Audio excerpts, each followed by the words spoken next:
All right, welcome back. Thank you for joining us again. My name is Shay Allen. Attorney Ricky Granderson. And we are the trial attorneys.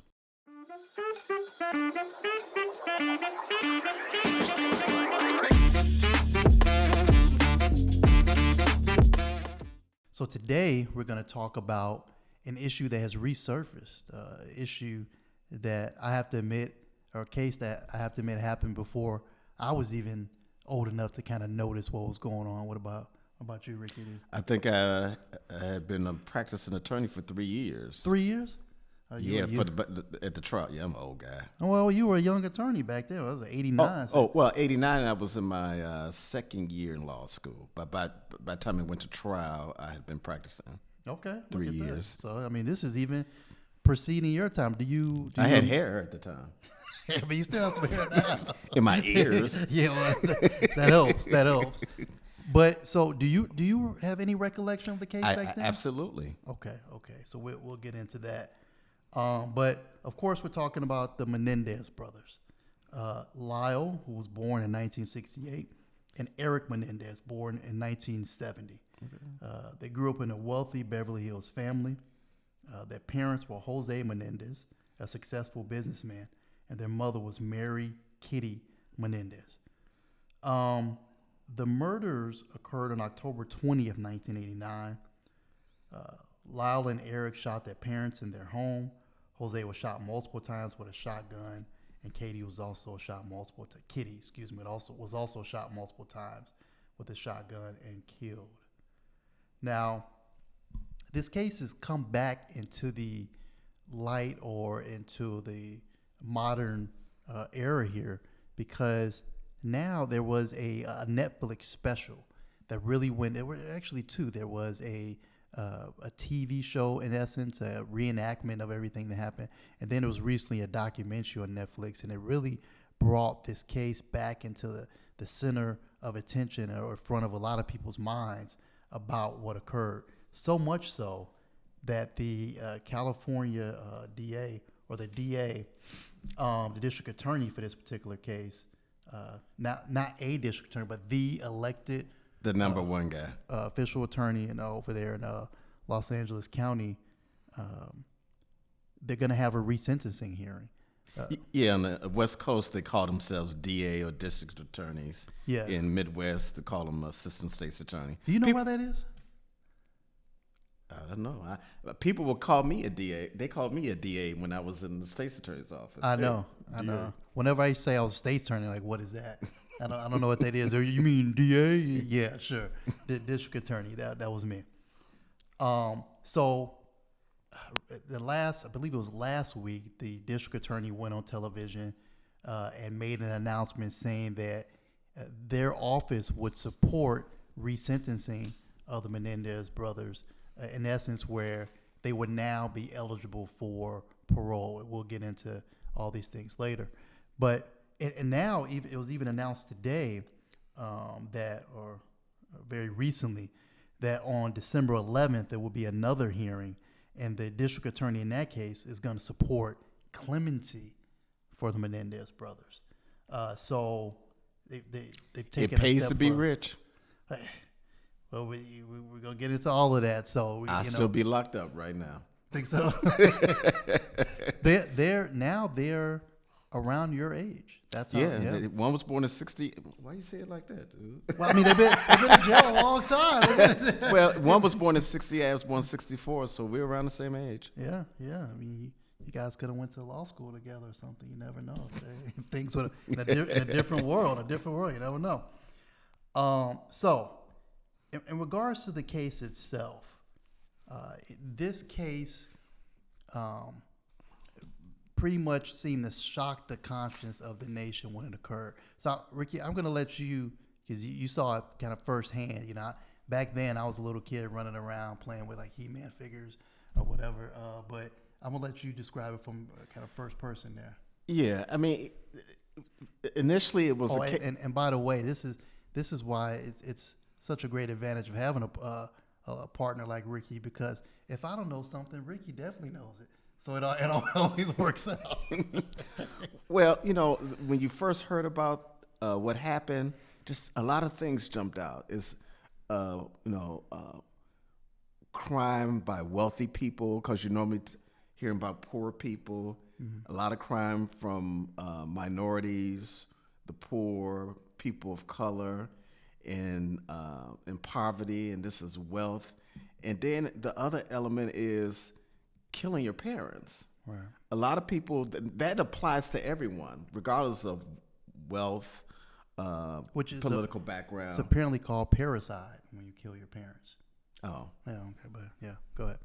My parents always threatened to kill me for not cleaning the room, but yeah, I mean, it was just, people just were shocked by who kills their parents, both of them, right? Especially your mother. Yeah.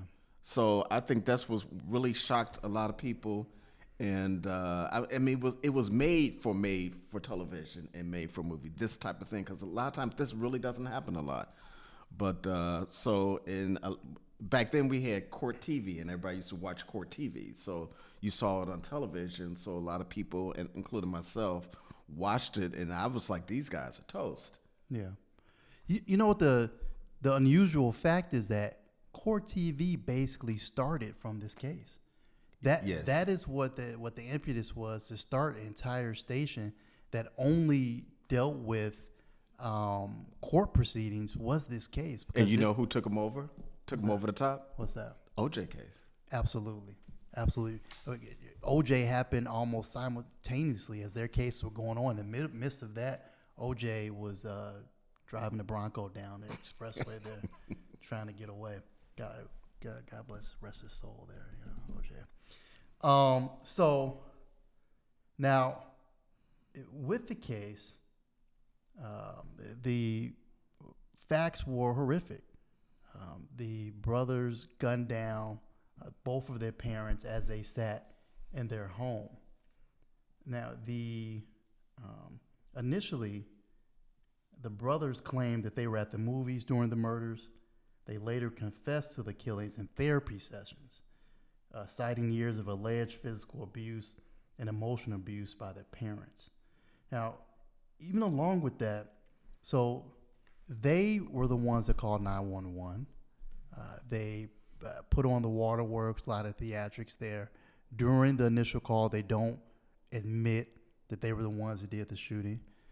Initially, the theory that was tossed out, there was some kind of mob or mafia hit that occurred for months after the killing, the murders. The brothers went on a spending spree. They were out about having a good time, enjoying their lives.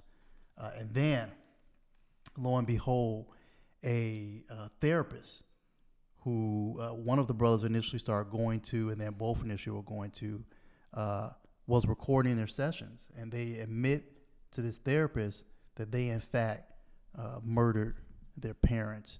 Now, that whole situation got a little messy because I thought so. I thought they had a duty, a privilege, that conversations between a patient and a doctor or therapist was confidential. Well, they do. So what happened in this case is that the therapist was having an extramarital relationship with the woman, and he had this woman come along or show up to some of his sessions as a witness or just someone there for his comfort. Not surprisingly, their relationship went sour, and then this woman, this young lady, goes to the police and tells the police, you know what, the Menendez brothers are seeing this therapist and they've admitted to these murders. Police then get a search warrant and they go get those tapes, and they hear the tapes and they're under arrest. And one thing that I always, in the back of my mind, I thought is why are they having this therapy for alleged physical and emotional abuse? Were they setting a foundation for their defense? Like, hey, even though we may have intentionally killed our parents for money, let's get up there and say, invent this whole thing about abuse. And what's the best way to do it is say tell it to a doctor. For all intents and purposes, of course, I didn't know the Menendez brothers, don't know the Menendez brothers at all, but they're always portrayed as, these stereotypical sort of rich California guys, meaning that even though the older brother was at Princeton, Ivy League school, but he had some issues there. But they weren't portrayed as the most conniving or cunning or well calculated guys, and it was displayed by the just brutal shooting of the parents, and probably why they weren't arrested initially was because of the incompetence of the police in regards to the investigation. So, do you think that they would be smart enough to start laying the foundation for their defense when they were talking to those psychiatrists? Well, there's some people who are not smart but very devious. But I mean, I think it's a shame there's a presumption of innocence with certain groups based upon wealth, background. Right. I think that if there was some other people from the other side of the tracks, they probably would have came at them a little bit more stronger. But they were kind of looked at as victims. They probably believed the story right up front. Oh, absolutely. So the first trial happened in 1993, 1994. The prosecution argued premeditated murder for financial gain. The defense claimed self-defense due to long-term abuse, and it led to a mistrial. So it's basically a victory. So, Ricky, what's a mistrial? One of the ways of a mistrial, if you have a jury, and the juries can't, because you have to, it's a jury of 12 chosen by both sides, the prosecution and the defense. And the jury, those 12 people listen to the evidence, and they're assigned the duty of determining whether the state has met its burden beyond a reasonable doubt. And it must be unanimous. Mistrial usually occurs when jurors cannot be unanimous. Right. They're given several times. If a lot of times they send out a note say we can't agree, judge may instruct them to go back and deliberate more. And there's at some point where the judge they can't agree, then a mistrial is declared, which means they have to start all over. Right. So in this particular case, that's exactly what happened. The jurors could not come to a unanimous decision. And that is one of the reasons, more often than not, that many, you and I, that's why we've done so many jury trials. When you have difficult cases and you have difficult legal issues, many times we go to a jury because all we need is one person. And we've discussed this numerous times, probably the most critical part of the trial is jury selection. Yeah, right. So there's an old saying in the legal community that if you have an issue and it's a legal issue, so if you don't have the law or if it's a legal issue, you go with a judge. If the facts aren't in your favor, you go with a jury. And if nothing's in your favor, you bang the table. Well, I mean, what shocked me with the first mistrial was there's actual 911 calls where they called the police, and both of them are screaming and hollering, calling Eric, like they're just devastated. They found, just so happened to find the father on the couch, head leaning to the right with a gunshot wound to his face, and his mother's dead. Now, who does that? Right. My natural inclination is you lied. You lied about how your parents were killed. You're sitting there, you're faking a crime, and that's what bothered me. I mean, you can't get any more powerful evidence than a statement or words coming out of the mouth of the defendant. No, you're absolutely right. It's damning evidence, and a lot of times a 911 call is something that can be pivotal in any case. And in this particular case, I think it did become important. But the first case, it was a mistrial. But by all accounts, some would say it happened because of their defense attorney, Leslie Aberson. Yeah, I remember her. And I didn't have the opportunity to see her work, but from all accounts, she was an amazing attorney. An amazing attorney who just was had a strong, was very strong in court, was an excellent litigator, very tenacious, and she went in there when, from all accounts, they were dead in the water, and she got a mistrial. Well, I think you have to know who your jurors are. Right. And you have these young, privileged white males, and you have to make members of the jury empathize with them. Right. Certain jurors, you could look at them and see that they empathize with them. I mean, a lot of times, I remember one case in Cook County where two pretty young Hispanic women were charged with murder. One juror refused to, I think it was 11-1, find her guilty because they said she looked too pretty to commit a murder. So sometimes that's why we always tell our clients to dress presentable. Yeah. You know, because they're going to be looking at you. They're going to size you up. You know, that's why you throw out the words like, "Oh, I went to Princeton," or "I did this. I live here." You know, so I think she was smart enough to try to get enough jurors to identify with the defendants. From all accounts, so in the first trial, it was split 6-6, 6 guilty, 6 not guilty, and it just, went straight down the middle in regards to what they wanted to do. All you need is one. All you need is one. The other important thing to remember that I think a lot of people don't realize is, as attorneys, every state has different laws. In order to practice in every state, you have to be barred in that particular state. Or licensed. Licensed, yeah. So in this case, I'm licensed in Illinois, you're licensed in Illinois. Correct. And I'm not licensed in any other state. So if I wanted to go and practice law in California or something to that effect, for California, I have to take the bar exam again. I can't, waive in California. I have to take the bar exam. Or if you want to try a case in California, you don't have a license in California, you can go and be co-counsel with someone who's licensed there. Yes, you can do that. They have a fancy Latin word for it. Yeah, pro hoc vice. Yeah, pro hoc vice. Yeah. Right. I don't know why we use Latin so much in the law. It's just it's a dead language. Well, we paid a lot of money for law school. We got to sound like we know something. True. That's true. You have to try to make ourselves seem more important. It's good. It's good. Very good. We charge them by the words. True. So, and the reason I bring that up, because California has something that we don't have in Illinois. They have something called an imperfect defense.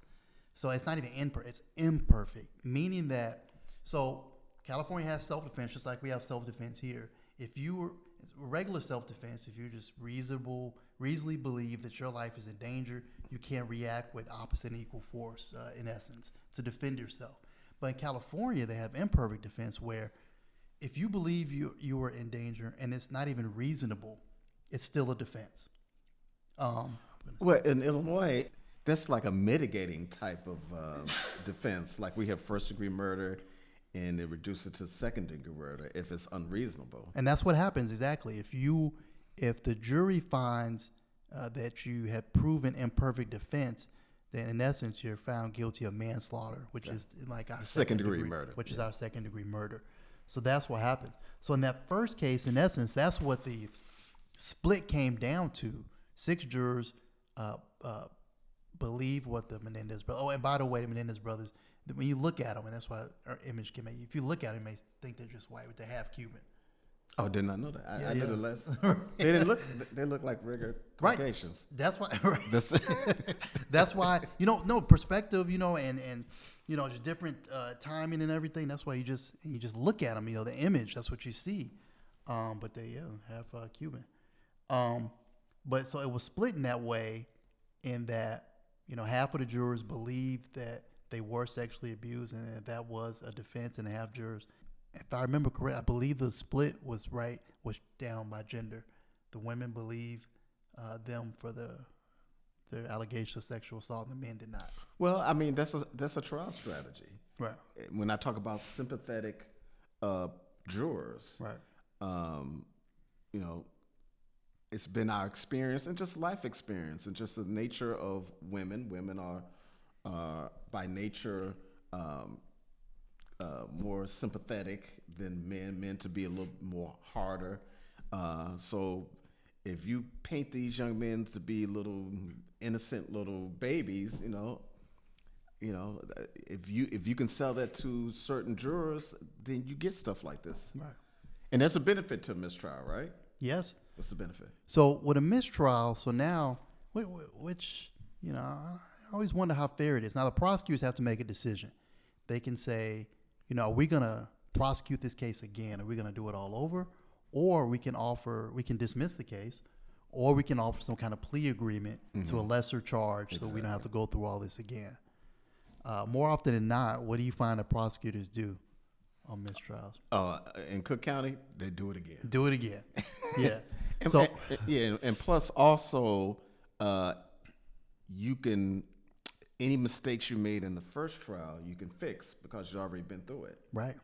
So, and that's the unusual quirk about a mistrial, is that the prosecutors can retry the case as many times as they want in order to get their conviction that they're after.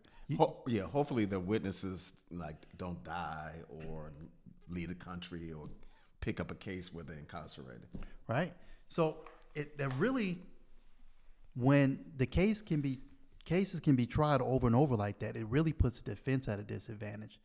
I've seen cases where it's at such a disadvantage that sometimes each time there's a new case, you know, you have to get different defense attorneys because you need a different perspective and maybe a different type of defense for each case, so the prosecutors can't see exactly what's coming. Yeah, and also if you have witnesses that testify, say like civilian witnesses for your client, it's a disadvantage in that your witnesses are locked into that testimony. Right. They can't change their testimony. So the prosecutors in this case, they tried it again. The second time, the prosecutors again pursued the murder charges, and defense went again with the emotional abuse. But of course, there were changes in the second trial legally that occurred. For instance, one of the brothers did not testify in the second trial, basically because there was an issue that arose about him speaking to a young lady over the phone at the jail. She wrote a book about their discussions, and in those discussions, he in essence insinuated that the sexual abuse part of everything was made up. So he did not testify. See, I think you're right. They're not that bright. From all accounts, it seems to be that as a defense attorney, everything that went wrong could have gone wrong, and I'm sure Ms. Aberson got some more gray hair because of this case. So they're both found guilty after the second case, and Eric and Lyle Menendez received life in prison without the possibility of parole.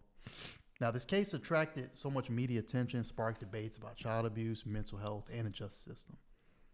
And they became really controversial kind of figures because they were wealthy, and we perceive if you're wealthy, you have it all, you have everything you want. Why would you do something like this to your parents? Recently, the Los Angeles DA, George Gascon, recently recommended resentencing, stating, "I believe they have paid their debts to society," emphasizing their nearly 35 years in prison. Okay, I got a question for you. Why would he do something like that? Well, two people, not just one, their parents, in a vicious way in their home, and lied about it and did it for money. Yeah. Well, I'll give you one reason. His reelection is coming up. Oh, you answered my question. Yes. His reelection is very close. And in his own words, he said because of this renewed interest in the case, his office has been inundated with just requests and complaints and questions about this case. And according to him, it was too much for his office to handle, even though Los Angeles County is either the largest, it might be the largest DA office in the country. So all those statements about justice for the victims, it kind of goes out the window. Well, we'll get to that discussion in a second. But so his family members the Menendez brothers' family members have voiced support for their brother's release. Their mother's sister stated she's still around. She stated their actions were the desperate response of two boys trying to survive the unspeakable cruelty of their father. Oh, that makes me mad, that statement. Now, see, this is where I think me and you are going to differ on this particular case. Now, during the first trial, there was, of course, both of the brothers testified about the abuse, but there was also some testimony from relatives about statements the brothers had made previously. And there was also letters that were written by the brothers to other family members. And the family members did what once they got this information? One family member, the cousin, did go to Menendez's brother's mom. And according to one of the brothers, the mom and the cousin, the mom, Kitty, did not believe the cousin. And she basically told her she's lying and she's making it up. So that testimony came out in the first trial. And there was just a parade of witnesses. The case took months. And there was a parade of witnesses presented by the defense who just constantly testified about the cruelty of the Menendez brothers' father. The prosecutor on that first case herself said she couldn't find one person to come in and say anything kind about the father, Jose Menendez. Jose Menendez was in the music industry. He managed and helped discover some groups. One of those groups was Menudo. I don't know if you remember. Menudo. Yeah. So I didn't buy any of the CDs. Well, I mean, but you remember they made Yeah, some. I remember. Well, former Menudo member Roy Rosello testified about his own abuse from Jose Menendez, stating that I was terrible in pain for a week, and so this come up recently. So he said he was sexually molested by Jose Menendez. A letter written by Eric Menendez to his cousin revealed his ongoing fears about their father. It said that I've been trying to avoid death. It's still happening. I never know when it's going to happen, and it's driving me crazy. This letter was discovered years later and provides crucial evidence of alleged abuse. Now, the Netflix series I was talking about is called Monsters, the Lyle and Eric Menendez story, and that really reignited public interest in the case. And the renewed interest in the story has emerged, particularly following this the docuseries and the media coverage.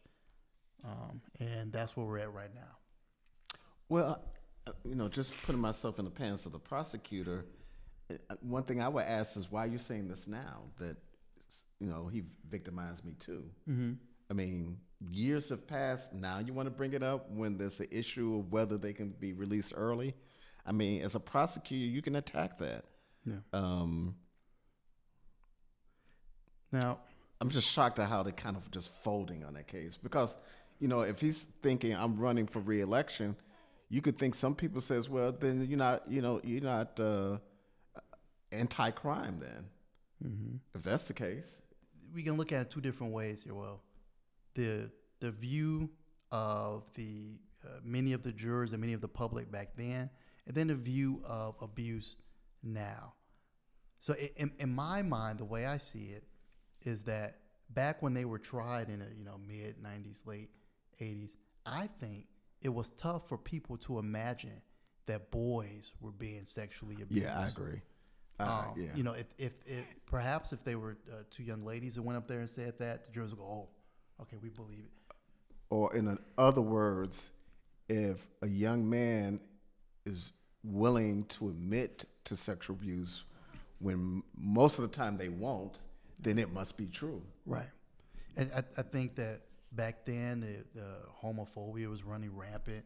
I think people were, didn't want to face or look at this particular issue as though it was some type of, scary monster that people didn't want to admit that was happening. And it happened to many people before then. It happened after. It's continuing to happen. I think that when it just hit the America in his face, people didn't want to deal with that. Well, one trial strategy is dirty up the victim. Mm-hmm. Paint him as being a bad person, an evil person, and paint your client as the victim. And another thing, we all know that if a jury likes the defendant, sympathetic to the defendant, it's a not guilty. Yeah. If they hate the defense attorney, your guy's going to prison. Right. If they dislike the state's attorney, and we've seen it happen, where they literally told us they didn't like the prosecutor, find the defendant not guilty. Yeah. So image is everything. How you paint the victim, how you paint the offenders, how you present yourself when you because we tell clients all the time, they're going to be watching you. They're going to be sizing you up. They're going to look at how you dress, and we give them a pad so they can write notes, and tell them don't stare at the jurors. Just look and look down, because they're looking. Yeah, they're really paying attention to what's going on and everything you're looking at. But the issue becomes, so is that testimony believable? Was it something that was feasible? Was it something that happened? And because they have this imperfect defense, many people said, Abraham, you're a scammer, and basically you're coming in here all of a sudden, these boys talk to these doctors you have, and now they're admitting this sexual abuse. It's a scam. We don't believe it, and it's all made up. See, that's why I made the statement regarding officers. Maybe they kind of talked to the therapist and kind of leaked that as part of the defense. Yeah, but I tend to lean the other way in that I don't think these young men, we won't want to get into stereotypes about masculinity and cultural masculinities, different types of things, but I think it was hard for them to talk about what happened to them. I think that they kept it to themselves because now they will realize if they bring it up, now we have to testify. Even though they're charged with murders, it was still so hard for them, and it affected them so much that they were willing to not mention the sexual abuse from a father in order to have to shield themselves from talking about it. Yeah. Because, I mean, even though, in my mind, in order to murder your parents, your parents, I mean, and the way that it was done, something horrible had to be happening. I don't care who you are. Well, I agree, but what the problem is, do you go celebrate afterwards? No, I mean, I don't think that would be a normal reaction, but I don't think anything that was going on in that house was normal. Yeah. It just but really. Celebrating, I mean, if he victimized you, so you're punishing him, then you take his money, and then you have a good time. That would bother me. Yeah, maybe it's a final, slap in his face for after what happened. Because and just looking over some of the transcripts and testimony from the trial, I mean, their descriptions of what happened was just so detailed. The way they describe the tools that were used by the father and the different scenarios, how it made them feel, what feelings they had, how the older brother even expressed that he started to dislike his younger brother because now the father was sexually abusing the younger brother, so he felt like he was taking love away from all these things. I said, man, if these guys are making this up, they are the best actors that Hollywood has ever seen. Or good liars. Yeah, or good liars, I mean, they're in the early 20s, and I only can speak for me. I'm gonna leave. I'm going to the Army. Yeah. I'm staying in college. I understand it as a child or teenager, but once I'm in my 20s, and they weren't smart guys, they weren't smart dudes. I could beat my father up. I got the money. I could, my parents got money. I got money. I could leave. I could go somewhere else and live somewhere else. I mean, it's different when you're poor, then you have less options. It's different if you're a woman and he works and you don't work, you take care of kids, you have less options. But I just think as young, healthy men with money, they had options other than, killing their parents. Well, okay, and the other thing is, I thought about it was, then why kill the mother?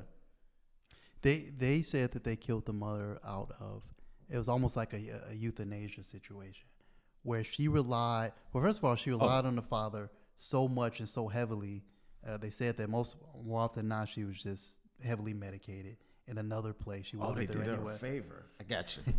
And in addition, but I think more importantly, the mother also knew what was happening to them, and she did nothing. She did nothing about it. And many times she never physically abused them, but she emotionally abused them, often along with the father. My parents did that. They I did thought that was part. Yeah, That's go part clean of, your room. That's part of it. Go do it. Even though they may have had options, I think that you're just so I don't even the mental abuse that will come in. Your mind will be so messed up from being not only sexually assaulted, but also by your father. So I don't know what kind of mindset that puts them in. I would imagine not a good one. So maybe even though they had grown in stature, probably they were physically stronger than their father, but from all the years of abuse that came from when the time they were little, it's almost like if you have a large dog and you have the dog from when it's a puppy, and when the dog is a puppy, you're huge to that dog. And you train the dog, and some people, even though you don't do it nowadays, some people back in the day will believe in discipline with rolled up newspaper or something. But that dog, even if it's a cane corso and it becomes 150 pounds, when they grow up, when they see you, they're still gonna remember, oh, that's the person that hit my nose. So even though you see them, look at that big dog, but when that person that hit them on the nose comes, they're still scared of that person. But they had other options. If I would have beat the crap out of my father, what you gonna do now? I mean, a shotgun? Yeah, shotgun. He's sitting on the couch just like an ambush. Yeah. I'm like, hey, Dad, you about to take this butt whooping. Right. I just, shooting my mother or killing my mother, that's I can kind of understand it. Maybe it's a male thing with the father, but your mother. Yeah. So in the last couple of weeks, the DA came out and said, so he changed, they're going to agree with the sentencing, changing in sentencing. So before, they were sentenced to life without the possibility of parole. Now, there's a possibility of parole. So what is parole, Rick? I'm just saying, Cook County, we have what's called natural life, and then we have life. Right. So natural life, that means without parole, you're going to die in prison. Right. Versus life with parole, that means you can petition from time to time for parole. That means that you could be released, usually to some type of halfway house, and to kind of help you back into regular society. And eventually you are free, but there's a lot of conditions. You're gonna have a parole officer to help you find a job and stuff like that. Right. And so what happens is you go in front of this group of people, it's parole board. And parole board, it's not an elected position, it's appointed. People are appointed to this position. They sit, and you come in front of that parole board as the detainee, and you tell the parole board, this is what I've done with my life. I should be out. So the Menendez brothers have been in custody about 35 years or so. And from all accounts, they've done a lot since they've been in prison. They have both continued their education. They have both petitioned successfully for other prisoners to get different benefits. They, from all accounts, have been positive, uplifting human beings. Now, remember, this is they never thought they were going to get released. And they're still doing all these things. And they've done it over the last 30 years. So now 35 years have gone. From all accounts, they have been rehabilitated. Do you think they should still spend the rest of their life in prison?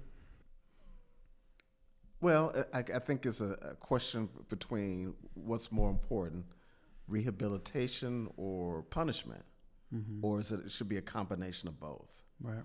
I think every person the goal should be to become rehabilitated.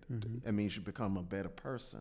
Yeah. That you're older and wiser. You're not this spoiled little rich kid anymore. Now you're in an environment where you're dealing with real life. People who are different from you, from different backgrounds, different, and if you're still doing that, I mean, that is a plus. I can't really knock that. But I'm still kind of stuck on, you killed your mother. Yeah. That's in the back of my mind. So, But I believe in rehabilitation. To me, it should be more of that. I think if they spend more money on drug treatment, 85% of the people, probably 90% of the people in Department of Corrections, is something drug related. Yeah. And and they're doing a life sentence on the installment plan. If they're a drug addict, they'll do a residential burglary. They'll steal a car. They'll rob someone. If you could deal with but people are not willing to deal with the source of the problem. The problem, that's drugs. That's how you rehabilitate people where they don't come back. Right. Yeah, I think a lot of people probably don't agree with my viewpoints and all this. I believe that in the United States, the point of prison is not to rehabilitate. The point of it's only punishment. And I also believe that it's not working. But you know why that is? Because it's not about rehabilitation, because that's a political talking point. People rather hear, we're going to lock everybody up. We're going to lock everybody up. Yeah, I'm going to vote for this guy. No one wants to say, you know what, if I give this guy drug treatment, and a lot of people, whether it's alcohol or over-the-counter prescription drugs or heroin, if you give them the tools to come back in society, then you stop the crime. But people don't want to do that. It just doesn't make sense to me. Well, so... And real quickly, if you lock somebody up, they eventually going to get out. So now what? Where are you? Right. I agree with I go by the saying that we're all better than the worst thing that we've done. And a lot of times when people step into court, they're being judged, but usually by the worst moment in their life. And I think we have to keep that in perspective. This person lived an entire life before and will live one hopefully after, but now you're judging them on this horrible thing that they've done, and that thing becomes who they are.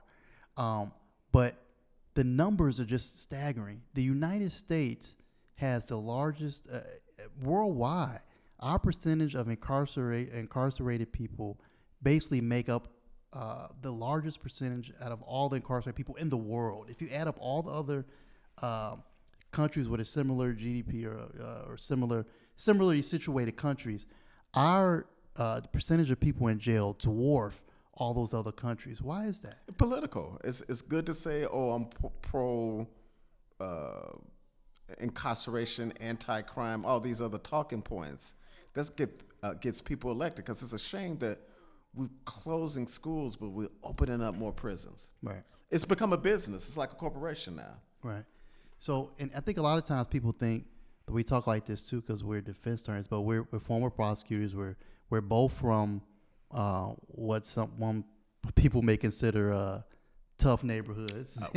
West Inglewood, the West Side, the low end. Right. So we see Roseland. We see the real world. Yeah. So we've seen these things. We've seen them play out.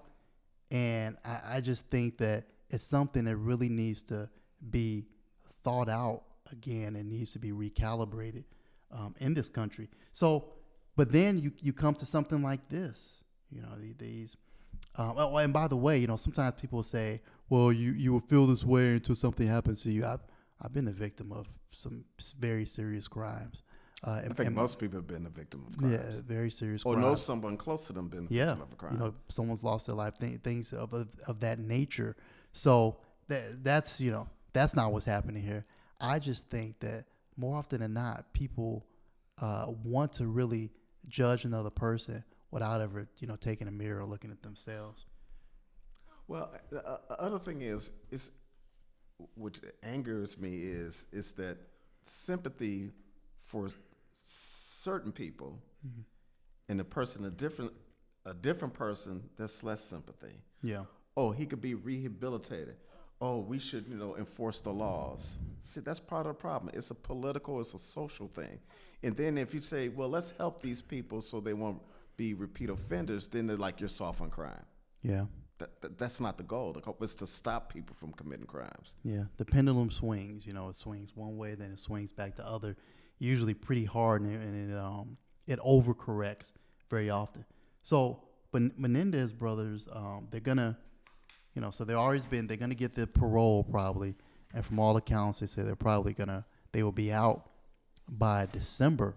But now even the DA is taking a step further now and say he's going to support clemency. Now, what is clemency, Ricky? Well, usually that's something that's done by the governor of the state who says that despite the fact that you murdered, because when you get clemency, you're pretty much admitting that you did it, but they're just wiping your record clean, Right. as though it never happened. Yeah. If you can go and you apply for a job and they says, have you ever been convicted of a crime? They can say, nope. Yeah. Yeah.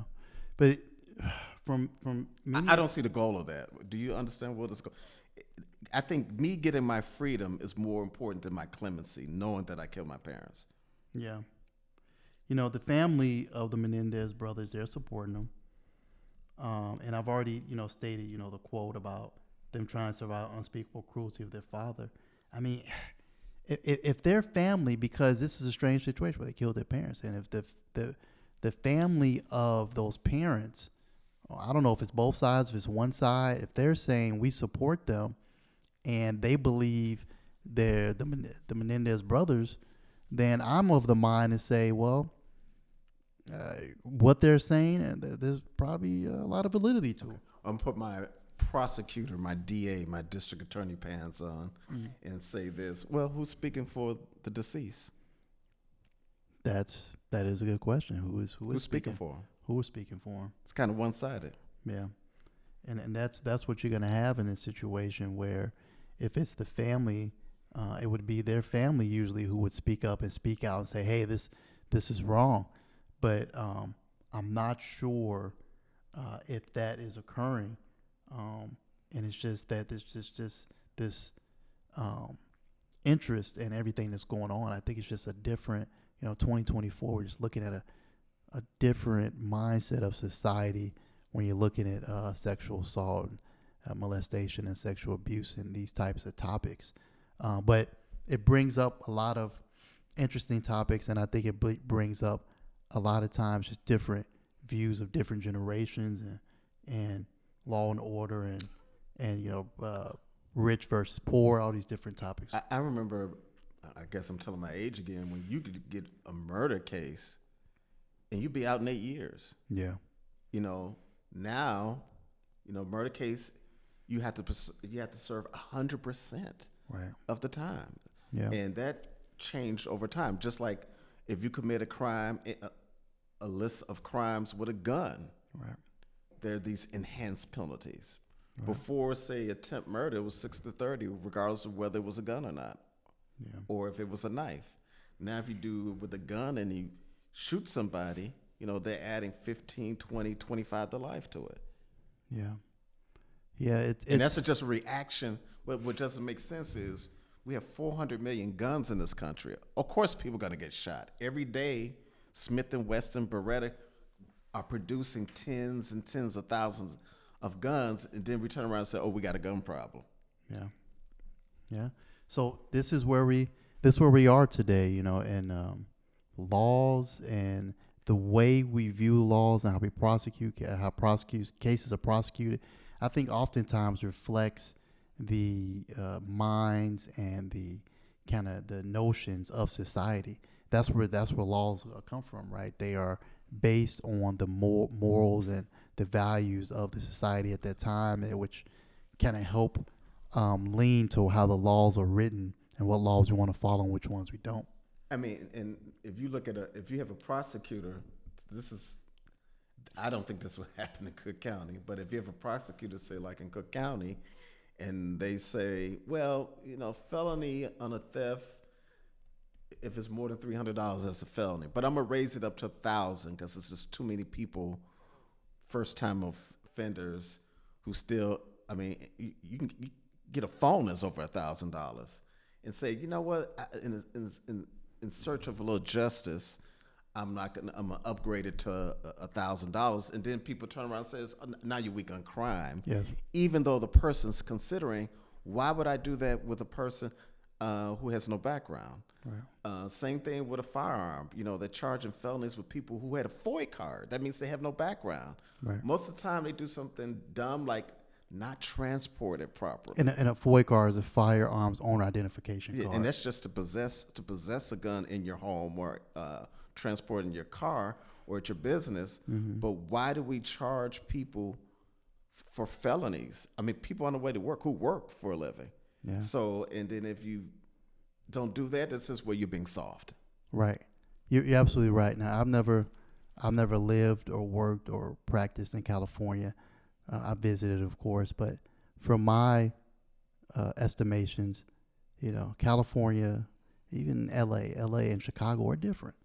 Absolutely. they're both large cities, but the way things are done, the way we operate, Chicago, I think more so is a kind of a hard nosed. Really, most people here are just hardworking, kind of blue collar people that want to get up, go to work, and go home. We've had an interesting discussion about the Menendez brothers here, and I think this discussion is going to continue. Maybe seeing if they get clemency or not. We'll come back and talk about it again in a later episode.